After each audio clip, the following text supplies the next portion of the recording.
time in Sumeru City.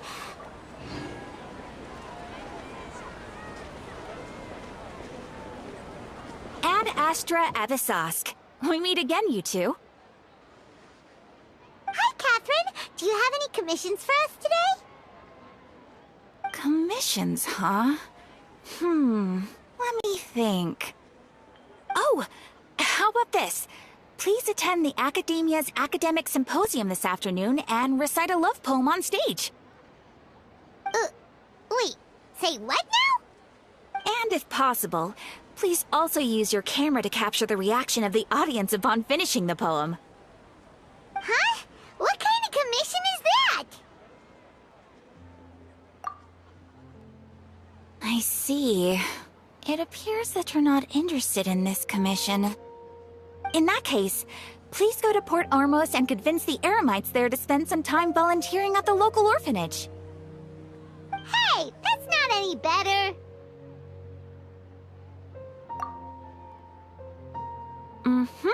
I'm sure the mercenaries will have some interesting reactions as well. Paimon's gotta ask. Just who exactly has been submitting these commissions to the Adventurers Guild? Oh, the commissioner? Well, actually, I just wanted to see the two of you in action.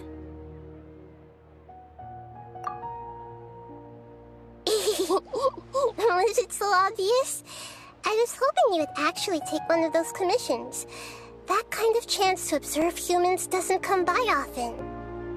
Ah, so it's Nahida. Paimon just knew Catherine wouldn't crack those kinds of jokes. When did you get into her head? From when she said, Ad Astra Abisask? So it's been you this whole time? Are you done resting up, Nahida? Yes. I've been sleeping ever since we parted ways, and I even had a really, really long dream. It was another dream about the Sub-Zero's festival, except it was a happy one.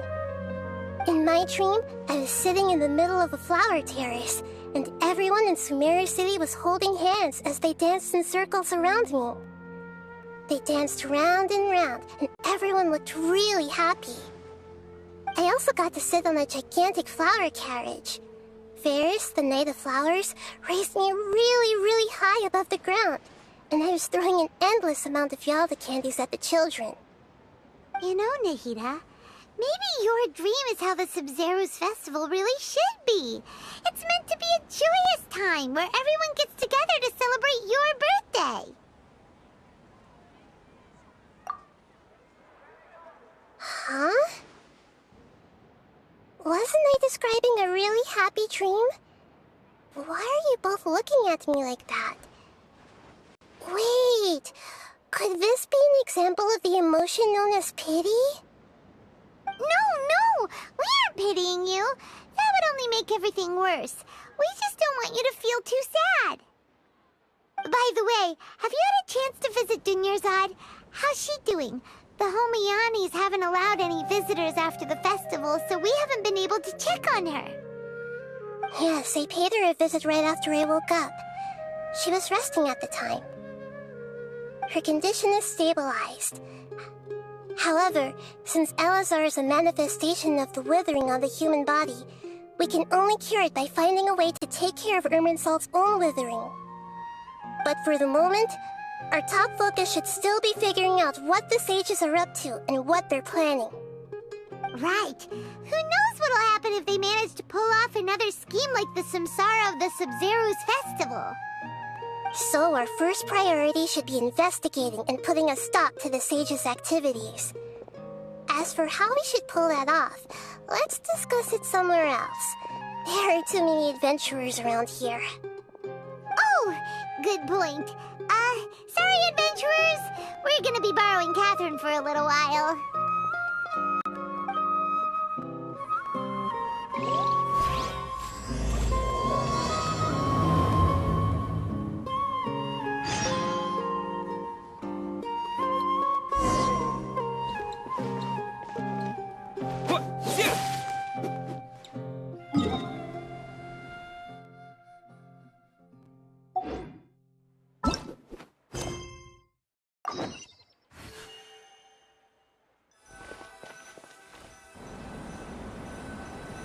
Let's continue our chat here.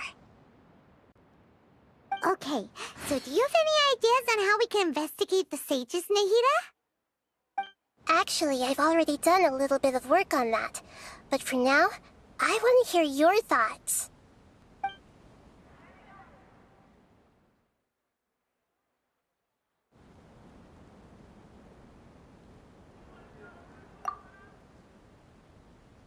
We're in the dark as of now. Since we still don't know anything about their goals, any rash move could tip them off and lead to terrible consequences. After all, every person in Sumeru City is one of their hostages.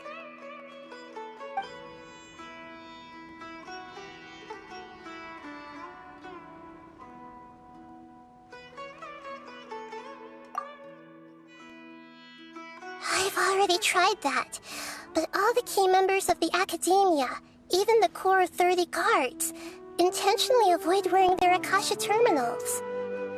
It seems that from the very beginning, they've been guarding against info leaks from the Akasha. Of course, it could also be because they're wary of me. Have you already caught the sage's attention? I'm guessing not yet, but distrusting me would make perfect sense if they've ever paid attention to the urban legends about me. In any case, I probably can't take over their minds directly.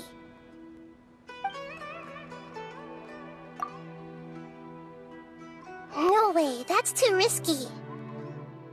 You mean it'd be too easy to get caught? No, it's not that. We shouldn't involve innocent students in this. A single mistake could completely ruin their lives. Doing that would be ignoring the safety of my people for my own selfish goals. How is that any different from what the sages are doing? That's a good point. Spoken like the god of Sumeru.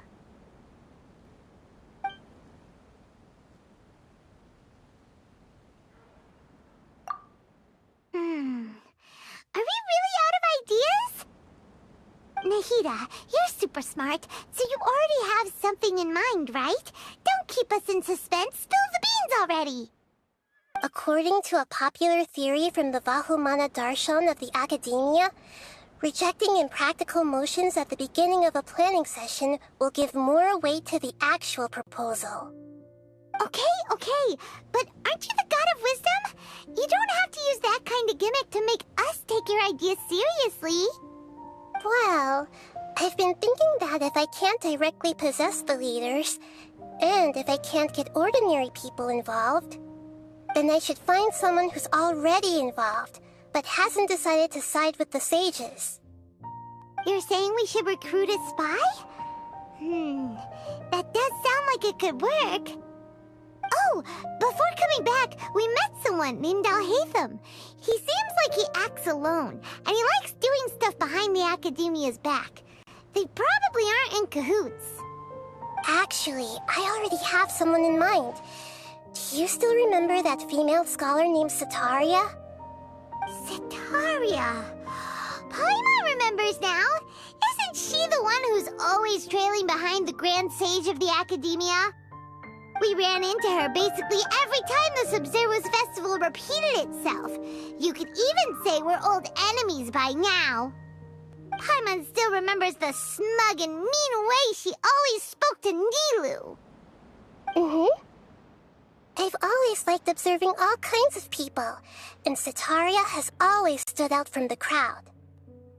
She was born in the desert and was hailed as their greatest genius. Her academic gifts allowed her special admission into the Academia, and also gave her the opportunity to serve as the sage's assistant. Oh, Paimon didn't know she was from the desert. She must be pretty special then. Paimon feels like most of the desert dwellers around the city are working as mercenaries.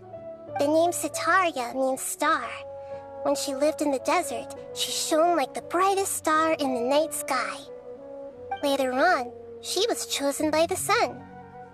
The star was given a place in the daytime sky to complement the sun's dazzling light. Soon after, the star witnessed the sun scorching the earth, which brought forth many disasters. The star began to waver.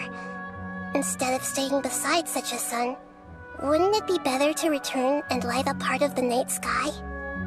But in the end, she couldn't give up the radiance of daytime. To cope with her shame, the star buried her guilt and closed her eyes.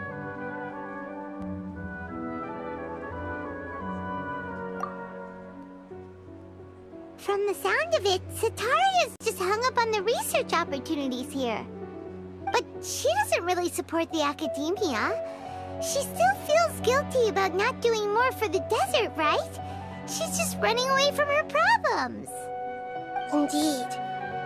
When they are presented with complex moral issues, many people will simply plug their ears and go with the flow until the problem can't be fixed anymore. She's suppressing a lot of guilt, but before she realized it, she had already become the sage's accomplice. She can't deny her part in their schemes anymore.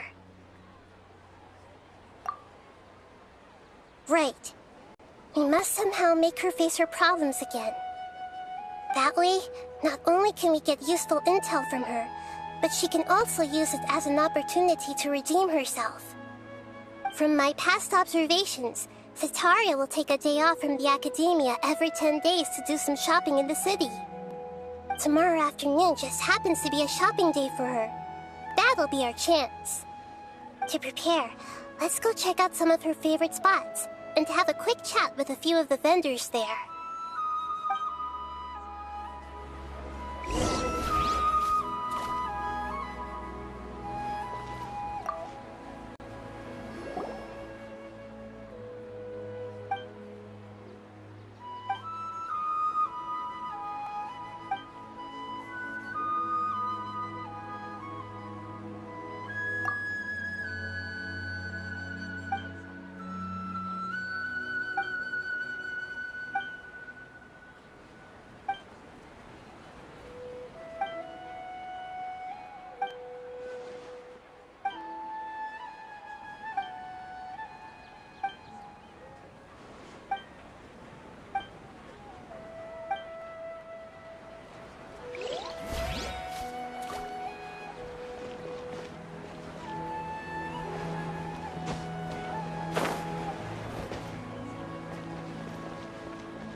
This should be Sataria's favorite fortune-telling spot.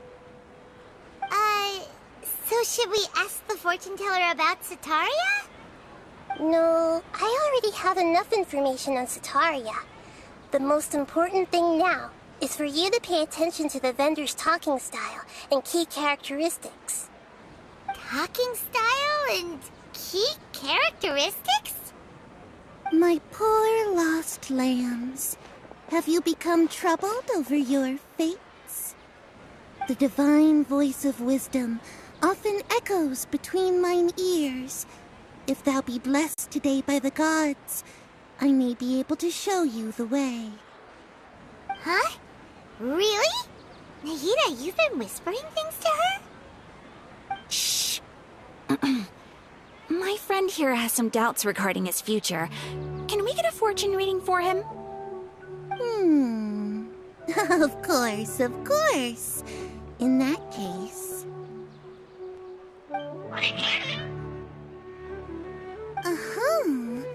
It would seem that Harut and Marut are quite wary of you. Perhaps, at some time in the past, you have somehow offended the gods. Only mocking the god of Animo, questioning the lord of Geo's financial savviness, and brawling with the god of Electro. Do those count? Oh, nothing. Go on, pick an aspect for her to divine.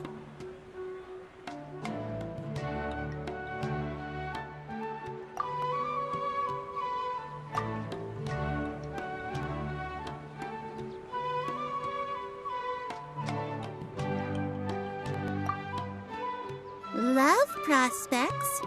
No problem at all.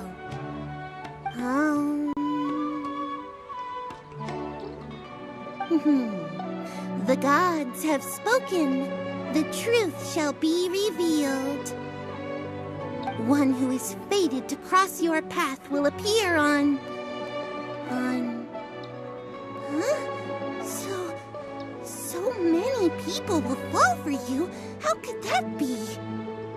Harut, Marut, did you two spoil my divination? I've never read a fortune so absurd. Actually, Paimon thinks this is probably the most accurate fortune-telling you've ever done. I admit that the orientation of today's celestial matrix is, suboptimal. As such, there will be no charge. Is that so?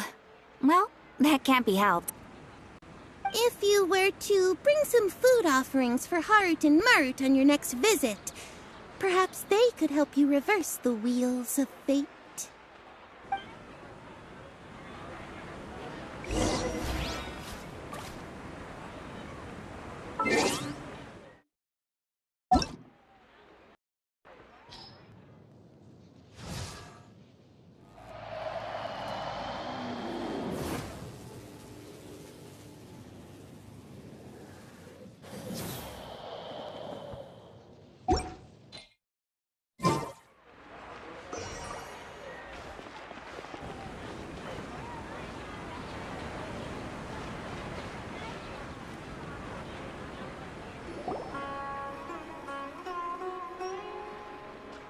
Is this another one of Sataria's favorite stalls? Yep. It belongs to a king. His father helped Sataria a lot when she first moved to Sumeru City, so she still comes by whenever she has time. When I start talking with him, listen carefully to the details of our conversation. Ah, dear customers! Would you like to look at some pottery? We caught wind of your great craftsmanship, so we specifically came to take a look. Oh, I recognize you. Aren't you Miss Catherine from the Adventurers Guild? Sounds like I'm in for some big business. Speaking of, where did you learn this trade? I suppose you could say it all started with my dad. He's a mason by trade, but I picked up an interest in clay while apprenticing for him. After that, I began making pottery by myself in secret, and I simply changed trades when my works turned out well. Although it's a pity that I'm no longer making much use of the knowledge provided to me by the Akasha. That's nice. You're making a living doing something you love. So is your father still working as a mason? Oh no, not anymore. A few years back, he fell from a roof and broke his leg. Since he had already saved enough mora over all these years, he's just enjoying the retired life in Port Ormos nowadays. I see. We wish him peace and happiness in his retirement. I'll have someone in charge of logistics at the guild come by another day for some goods. We'll leave you to it. Take care now. No problem. Rest easy, all our goods are sure to meet your every need.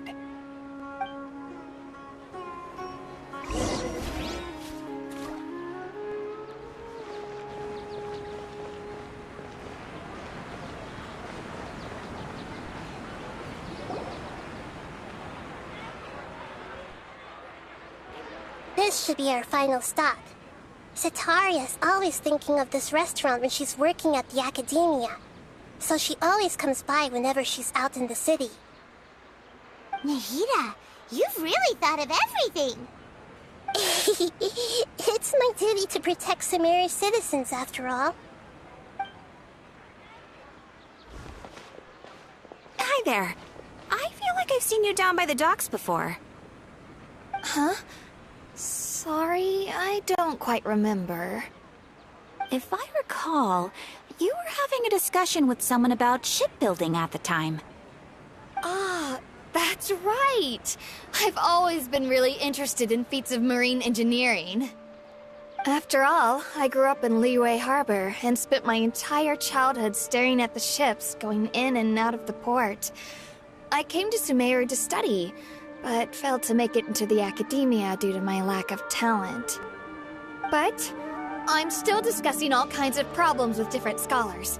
And I'm continuing to study and perform research from the restaurant's basement. I'm sure I'll get to the academia after their next round of exams. What an admirable spirit for learning. Amazing! Sure, but you'll find hardworking people wherever you go.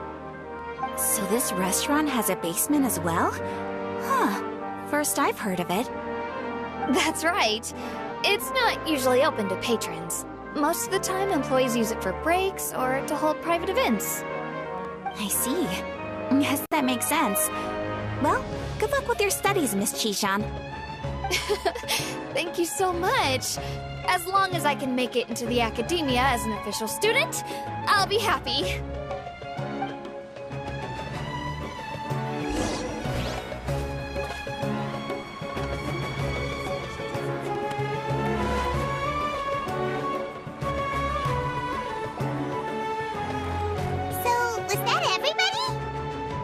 Mm-hmm. 3 familiar faces should be enough for Sataria. What's the point of all the information we've collected? Nahida, you still haven't told us how you're planning to make Sataria face her problems. Sataria is already used to avoiding her problems, so we must find a way to break through her usual sensibilities. I remember that you mentioned that the Eremites in Port Ormos are all making a fuss about the upcoming resurrection of the Scarlet King. Although it's all just a boatload of nonsense, the fate of her homeland may turn out to be Sataria's soft spot. Oh, Paimon gets it now! You want to take advantage of the guilt Sataria feels about her homeland. Although she knows she should return home to help the people of the desert, all she's done is conspire with the sages.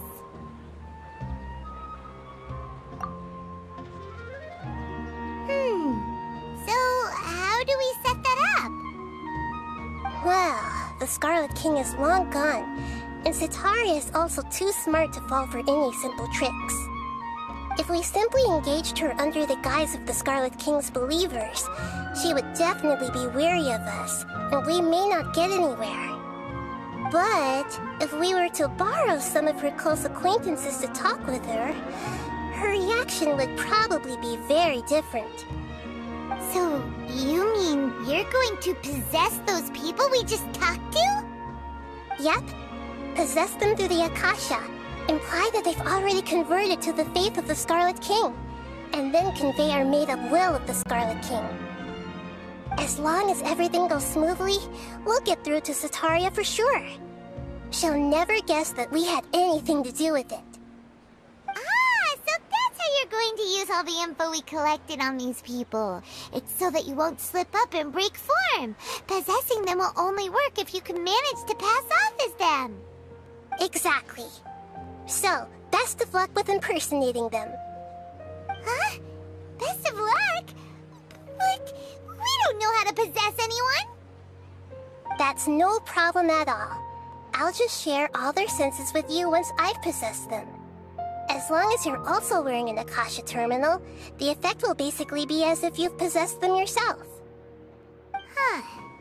That is pretty convenient. But why does he have to do this? Can't you do it yourself? Although I've been observing humans for a while, I've never been good at imitating them.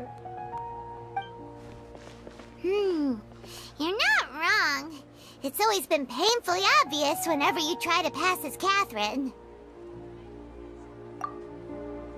If it was at all possible, I would have preferred to leave these people alone. But seeing how things are now, I probably should just accept it and push on. Yeah, don't beat yourself up over it. We're only doing this to help everyone, and we'll only be borrowing them for a little while anyway. Alright, then let's give it a go tomorrow afternoon.